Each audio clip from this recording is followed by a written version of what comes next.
ప్రజా ప్రయోజనాల దృష్ట్యా నిరంతరం రద్దీ ప్రదేశమైన మోరంపూడి జంక్షన్ వద్ద నిర్మిస్తున్న మోరంపూడి ఫ్లైఓవర్ను ఆగస్టు 15 నాటికి ప్రజలకు అందుబాటులోకి తీసుకురానున్నట్లు పార్లమెంట్ సభ్యురాలు దగ్గుపాటి పురంధరేశ్వరి పేర్కొన్నారు. రాజమండ్రి సిటీ ఎమ్మెల్యే ఆదిరెడ్డి శ్రీనివాస్, మాజీ ఎంపీ మాగంటి మురళీమోహన్తో కలిసి మోరంపూడి ఫ్లైఓవర్ సర్వీస్ రోడ్ నిర్మాణ పనులను పరిశీలించారు.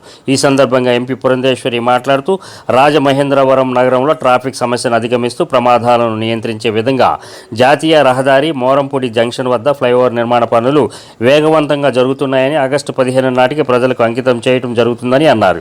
ఈ కార్యక్రమంలో NHAI project director D Surendranath, స్థానిక నాయకులు పాల్గొన్నారు.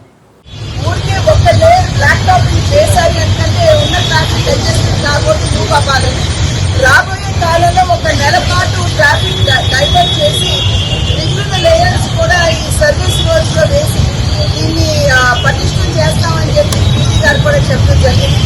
కనుక రేపు ఆగస్టు 15 ఈ బ్రిడ్జ్ ఓపెనింగ్, ఇంకొక నెల 10 రోజుల తర్వాత సర్వీస్ రోడ్స్ కూడా క్లియర్ అయిపోతాయి. ఇప్పుడున్నటువంటి ట్రాఫిక్ సమస్య ఇది ఒక మంచి పరిష్కారం.